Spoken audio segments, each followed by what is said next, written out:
Dahil isang araw siyang hindi nag-insulin shots, tumaas ang sugar niya. Pero mabuti na lang at naagapan at nadalagan siya dito. Kailangan lang i-maintain natin ang sugar level niya, pababain natin at tuloy-tuloy ang medication. Opo, Dok.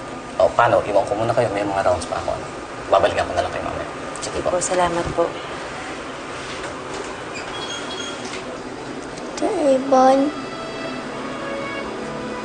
Anak? Anak, nandito kami ng Papa Fred mo.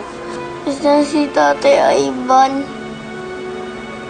Anak, diba sinabi ko sa'yo, huwag ka sasama kung kani-kanino. Galala ang mama sa'yo. Di ba nag-usap kayo? Sabi niya, payag kayo. Anak, hindi. Hindi siya nagpaalam sa akin. Sabi niya nga po eh.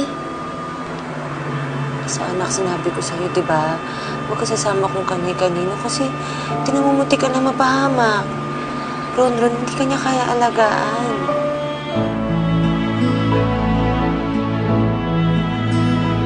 Oh, I brought you more toys, Ron. Para hindi ka mainip habang nandito ka. Oh, hindi ka ba nagugutom?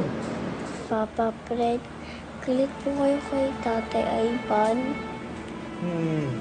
Galit ako dahil kinuha ka niya nang hindi nagpapaalam sa amin.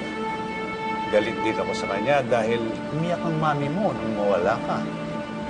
Sorry po. Hindi ka dapat mag-sorry, Ron. Wala ka namang ginawang kasalanan eh. Pag nag-sorry po si Tatay Ivan, hindi na po kayo magagalit.